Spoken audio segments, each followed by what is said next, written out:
Hello friends, कैसे हैं आप सब? क्या हाल चले जी आप लोगों के? आई होप सो सब बहुत बढ़िया होंगे। सो सीए इंटर अकाउंट्स आरटीपी नवंबर 22 आपका रिलीज हो चुका है। तो उसी की ही डिस्कशन हमारी इस वीडियो में रहेगी।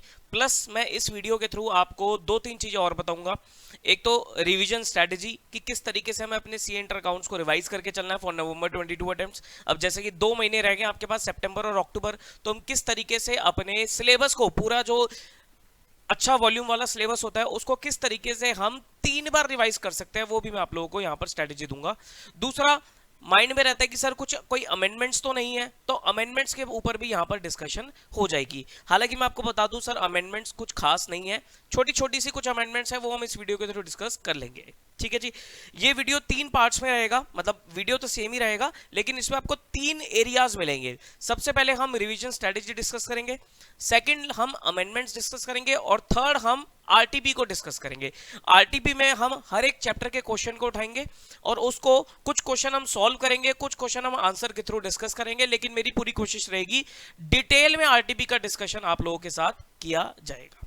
ठीक है जी। आइए जी, तो टाइम ना खराब करते हुए सबसे पहले हम अपने रिवीजन स्ट्रेटेजी पे आते हैं। सर हमें सी एंटर अकाउंट्स को किस तरीके से रिवाइज करके चलना चाहिए, बहुत इंपॉर्टेंट है, ध्यान से सुनिएगा। देखो सर, आपका सर सिलेबस कुछ इस प्रकार है। ठीक, आपको सबसे पहले क्या करना है, सबसे पहले आपको स्मॉल छोटे छोटे टॉपिक्स को उठाना है। सबसे बड़ी गलती हमारी क्या होती है, सबसे बड़ी गलती ही यही हो जाती है कि हम बड़े बड़े टॉपिक्स पर लग जाते हैं। जैसे बड़े बड़े टॉपिक्स आपके क्या हैं, अपना ब्रांच अकाउंट हो गया, फाइनल अकाउंट्स हो गया, तो बच्चे क्या सोचता है कि सर पहले बड़े टॉपिक्स करूंगा।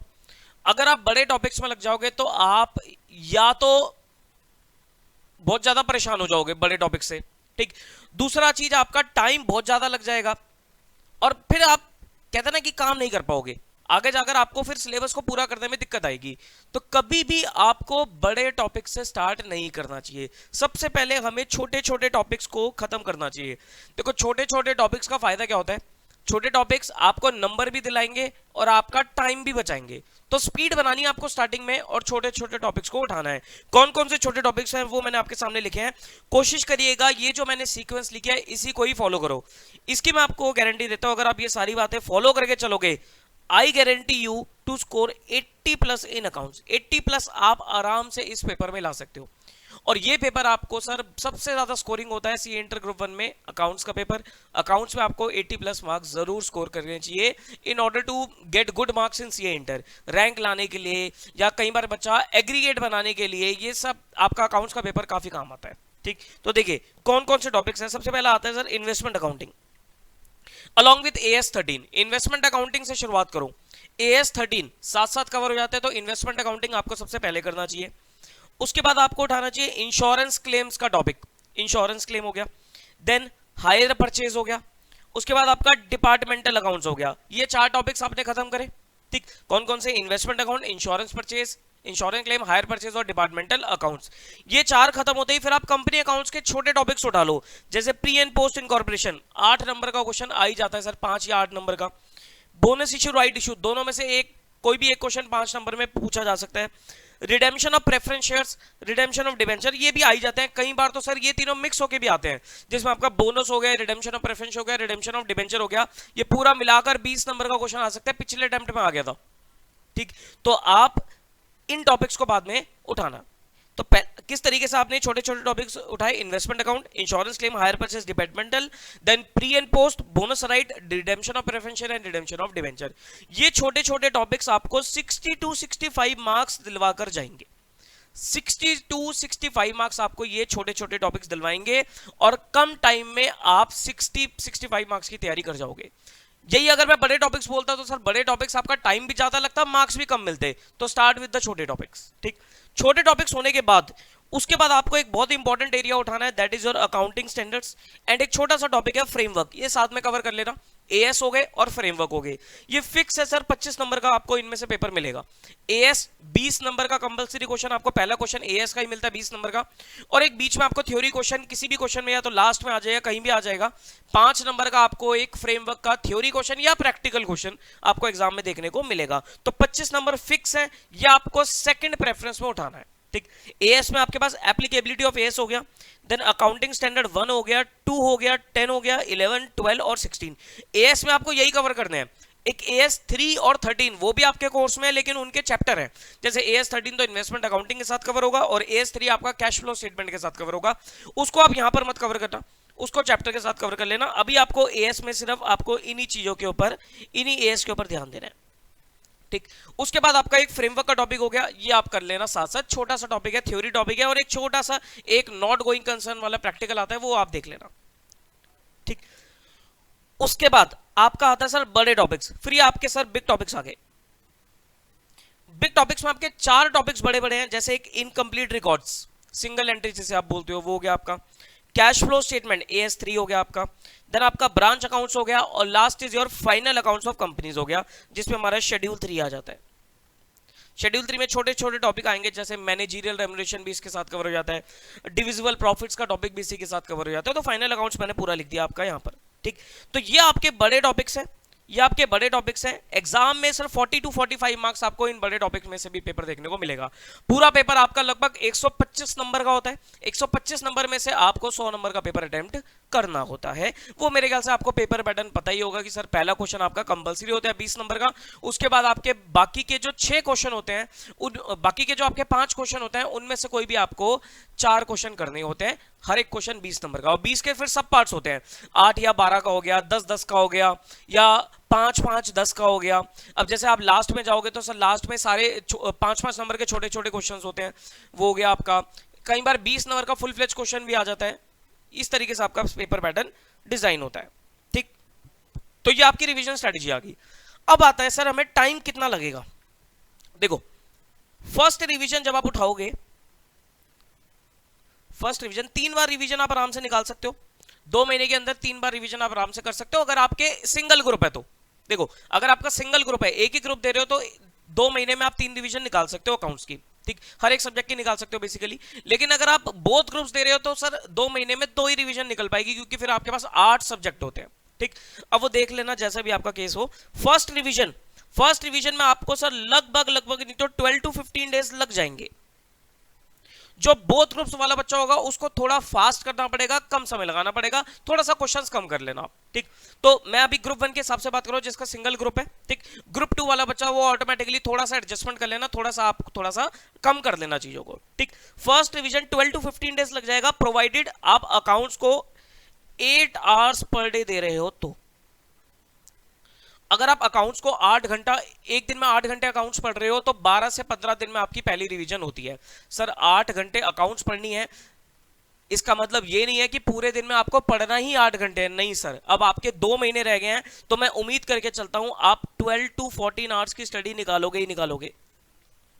लोअर साइड पे 12, हायर साइड पे 14, इससे ऊपर भी खराब है, इससे कम भी नहीं जानी चाहिए। तो 12 to 14 आवर्स की स्टडी आप निकालोगे, जिसमें से आप 8 घंटे किसको दोगे, अकाउंट्स को दोगे, और बाकी के आप 4-5 घंटे कोई और सब्जेक्ट भी साथ में उठा सकते हो। अब पूरे दिन 12-12 घंटे अकाउंट्स भी नहीं पढ़ी जा सकती, 8 घंटे बहुत है। अगर आपने 8 घंटा अकाउंट्स को दिया और साथ में आपने लेट से लॉ उठा लिया, तो 3-4 घंटे आप लॉ पढ़ लो। थोड़ा कहते हैं ना, सब्जेक्ट चेंज भी होता रहेगा और साथ साथ लॉ भी आपका कवर होता चला जाएगा, ठीक। फिर जैसे ही आपका अकाउंट्स कंप्लीट हो, फिर लॉ को ज्यादा टाइम देकर दूसरा सब्जेक्ट उठा लो। ऐसे कर करके आपको अपना प्लान बना लेना चाहिए। तो 12 से 15 दिन में आपकी फर्स्ट रिवीजन हो जाएगी, 8 hours per day. Both groups वाले बच्चा थोड़ा टाइम कम कर लेना, और आप अपना क्या नाम है, डेज भी कम कर लेना। अच्छा, रिवीजन में आपको करना क्या है, ये बहुत इंपॉर्टेंट चीज है। सर रिवीजन कहां से करूं? देखो, सबसे पहले आपके सर कॉन्सेप्ट्स आपके पास प्रॉपर होने चाहिए। कॉन्सेप्ट्स बहुत इंपॉर्टेंट है। अगर आपका कॉन्सेप्ट वीक रह गया तो सर आप फंस जाओगे। ये ध्यान रखना, पेपर अब आसान नहीं आते हैं, पेपर आप सारे कॉन्सेप्चुअल आते हैं। पिछले 2-3 अटेम्प्ट से मैं देख रहा हूं पेपर कॉन्सेप्चुअल आ रहे हैं। इंस्टीट्यूट कॉन्सेप्ट्स में से ही क्वेश्चन डाले जा रहे हैं, तो आपका बेसिक कंसेप्ट स्ट्रांग होना जरूरी है। भले ही आपने क्वेश्चन की प्रैक्टिस कम करी हो, लेकिन आपकी कंसेप्चुअल क्लैरिटी पूरी होनी चाहिए, ठीक। यही मैं अभी बोथ ग्रुप्स वाले बच्चों को ये कह रहा था कि भले ही आपके क्वेश्चंस आप कम कर लो, कोई दिक्कत वाली बात नहीं है, लेकिन आपकी कंसेप्चुअल क्लैरिटी पूरी होनी चाहिए, ताकि आपका कैसा भी क्वेश्चन आएगा आप डील कर जाओगे, ठीक है। ध्यान रखना इस चीज को, आपके कंसेप्ट स्ट्रांग होने चाहिए। सर कंसेप्ट कहां से पढ़े? देखो, अगर आपने कहीं से क्लासेस ली है तो ऑब्वियसली उस क्लासेस के नोट्स तो आपके पास होंगे ही, तो वहां से कॉन्सेप्ट आप देख सकते हो। अगर आपने सेल्फ स्टडी करी है तो सर ICAI के स्टडी मैट में कॉन्सेप्ट दे रखे होते हैं, वहां से भी आप देख सकते हो। उसके बाद क्या करना है सर, कॉन्सेप्ट के बाद आपको ICAI के स्टडी मटेरियल उठाना है। सर जिससे आपने क्लासेस लिया उसकी बुक अगर आप उठाना चाहो तो उठा दो, लेकिन आप नहीं भी उठाओगे तो कोई दिक्कत वाली बात नहीं है। मैं यहाँ पर उन बच्चों से भी डील कर रहा हूँ जो सेल्फ स्टडी करते हैं, ठीक। तो मैं अभी किसी ऑथर की बुक रेफर ही नहीं कर रहा, इवन मेरी बुक है तो मैं अपनी बुक भी रेफर नहीं कर रहा। अगर आप उठाना चाहो तो उठा सकते हो, लेकिन वो बात की बात है, पहले आप आईसीआई का स्टडी मटेरियल, आरटीपीज और पास्ट एग्जाम क्वेश्चंस ये जरूर उठाना, ठीक। आरटीपी कम से कम पिछले 4 से 5 आरटीपीज और पास्ट ईयर क्वेश्चन भी कम से कम 4 से 5 पास्ट ईयर क्वेश्चन, ये आपको चैप्टर वाइज उठाने हैं, ये आपको चैप्टर वाइज उठाने हैं। कॉन्सेप्ट पढ़ोगे, आईसीआई का स्टडी मैट करोगे, आरटीपी करोगे, पास्ट ईयर क्वेश्चंस करोगे, इतना बहुत है। इतना भी आप कर लेते हो तो आपको इसके अलावा कोई बुक रेफर करने की जरूरत नहीं होती। पेपर आपको यहीं से घूम फिर के मिलेगा, पेपर आपको यहीं से ही घूम फिर कर मिल जाएगा। एक चीज ध्यान रखना सर, जब भी आप study mat RTP past year questions कर रहे होंगे तो उसमें जिन भी क्वेश्चंस में आपको थोड़ी दिक्कत आई है, थोड़ी आपको प्रॉब्लम फेस हुई है, तो आप उनको मार्क कर लेना, मार्क क्वेश्चन को मार्क कर लेना, ठीक, जो कि आपकी अगली रिवीजन में मदद करेंगे, ठीक। तो यहां पर जब फर्स्ट टाइम आप कर रहे हो तो study mat RTP past year question सारे क्वेश्चन देखने, क्वेश्चंस को मार्क कर लेना। सर क्या सारे क्वेश्चन हाथ से सॉल्व करने की रिक्वायरमेंट है? ऐसा कोई जरूरी नहीं है, लेकिन आप फर्स्ट रिवीजन में मैक्सिमम क्वेश्चन हाथ से सॉल्व करना। फर्स्ट रिवीजन में मैं लिख देता हूं यहां पर, आपको मैक्सिमम क्वेश्चन सॉल्व करके देखने हैं, मैक्सिमम क्वेश्चन आपको सॉल्व करके देखने हैं हाथ से फर्स्ट रिवीजन में, ठीक है जी। ये आपके 12 से 15 दिन, इसमें इसी वजह से मैंने 12 से 15 दिन दिए जो आपको लग जाएंगे, ठीक। उसके बाद आता है सेकंड रिवीजन। सेकंड रिवीजन आपको सर 7 दिन से ऊपर नहीं लेनी, 7 डेज, नहीं तो सर आप एक ही सब्जेक्ट में लगे रह जाओगे, अगला सब्जेक्ट सैक्रिफाइस हो जाएगा। तो 7 डेज लगा देना, वही टाइम लिमिट रखना 8 आवर्स पर डे। हाँ, किसी दिन आप 8 को 9 घंटे भी कर सकते हो, अगर आपको लगता है कि 7 दिन में पूरा नहीं हो पाएगा तो आप टाइम लिमिट थोड़ी बढ़ा सकते हो, लेकिन डेज कोशिश करना डेज आपके ना बढ़े। 7 दिन तो 7 दिन ही आपके रहने चाहिए। यहां पर आपको क्या करना है सर, यहां पर सेम चीज है आपकी, कॉन्सेप्ट्स, और फिर ये जो आपने क्वेश्चन यहां पर मार्क करे थे ना, वो उनको सॉल्व करना, मार्क्ड क्वेश्चंस। कि स्टडी मैट आरटीपी और पास्ट ईयर एग्जाम क्वेश्चन में अगर आपने कोई क्वेश्चंस मार्क कर रहे हैं, जो भी आपको दिक्कत फेस हुई है, उनको आप सॉल्व करके देख सकते हो सेकंड रिवीजन में, ठीक। उसके बाद इन क्वेश्चन में से भी आपको फर्दर मार्क करने हैं। थोड़ी आपको यहां पर एक्सरसाइज करनी पड़ेगी, मेहनत करनी पड़ेगी, कि पहले आपने एक बार मार्क करा, एक स्टार दे दिया उसे, ठीक। उसके बाद जब आपको लगता है कि भाई जब आप सेकंड रिवीजन में कर रहे हो तो आपको लगता है कि ये क्वेश्चन बड़ा परेशान करता है, उसको 2 स्टार दे दो, जो कि आपकी फाइनल रिवीजन में भी काम आएगा, इवन एग्जाम तक आपके काम आएगा, ठीक। उसके बाद आती है आपकी थर्ड रिवीजन। थर्ड रिवीजन में आपको कितना टाइम देना है sir, not more than 4 to 5 days, 4 से 5 दिन दे देना, 8 आवर्स पर डे। यहां पर आप 8 की बजाय 10 भी कर सकते हो। यहां पर आप सोचते हो कि अगर आप चाहते हो कि मैं 4 दिन तक सिर्फ एक ही सब्जेक्ट पढ़ना चाहता हूं, वो भी कर सकते हो आप, कि भाई 10 से 12 घंटे आप एक ही सब्जेक्ट पढ़ना चाहते हो तो वो भी कर सकते हो, वो आपके ऊपर है। अगर आप कंफर्टेबल हो वैसे पढ़ने में तो वैसे पढ़ लो, अगर आप एक ही सब्जेक्ट से बोर हो जाते हो तो आप 8 घंटे दे दो, 4 से 5 दिन दो, 8 से 10 घंटे पर डे, 12 ले जाना है 12 भी ले जाओ। यहां पर आपको क्या करना है सर, अगेन यहां पर भी आपको कॉन्सेप्ट्स प्लस ये जो फर्दर मार्क करे थे क्वेश्चंस, ये आपको देखने हैं, ये आपको देखने हैं। और देखो इतनी जो आपने मेहनत करी है ना, ये जो आपने मेहनत करी है, ये आपको सर एग्जाम डे में बहुत मदद करेगी। क्योंकि सर एग्जाम से पहले, हालांकि चलो अकाउंट्स पहला पेपर होता है, लेकिन स्टिल मैं कभी बच्चों को ये नहीं बोलता कि पहला पेपर है तो आप पहले हफ्ता 10 दिन पहले अकाउंट्स ही करे जा रहे हो, नहीं सर।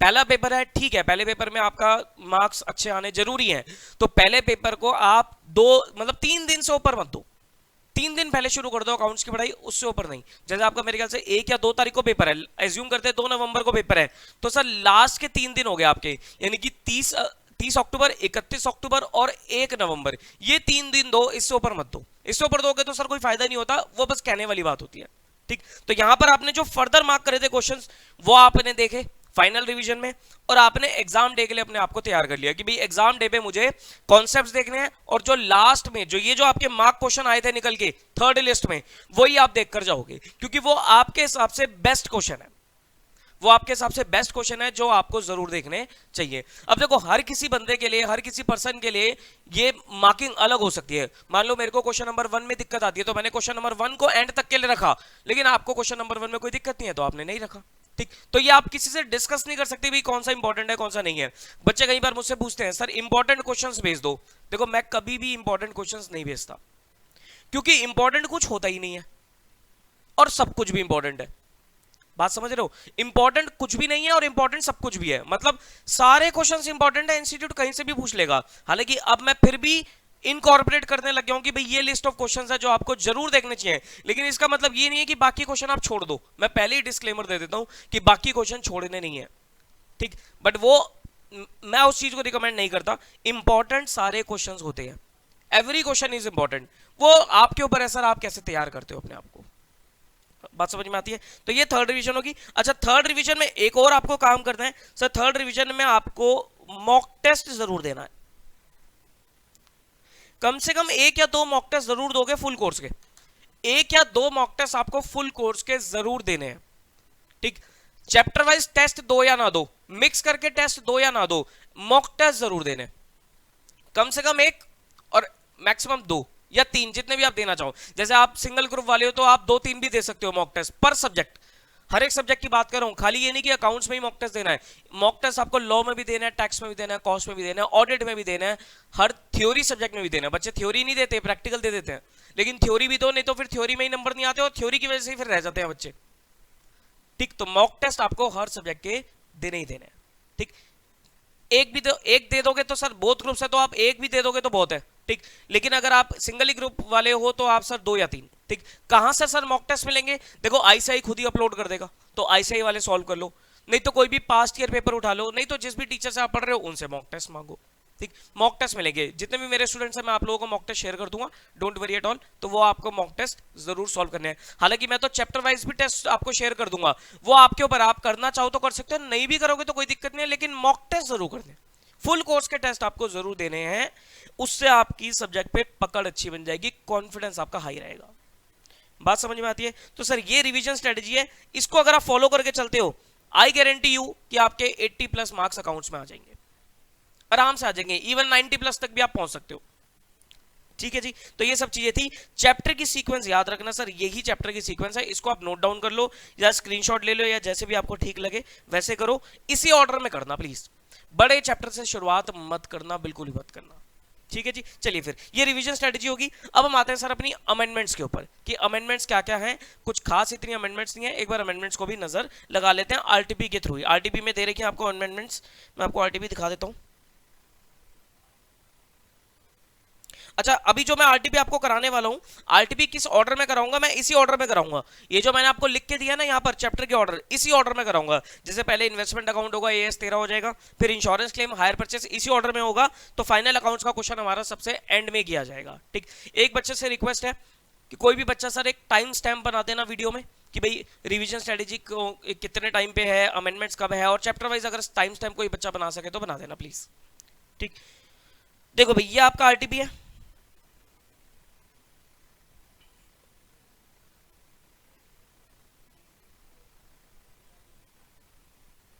देखो आरटीपी में आपको अमेंडमेंट दे रखी होती है, ठीक। ये आपकी कुछ अमेंडमेंट्स है, एक बार देखते हैं अमेंडमेंट्स क्या है।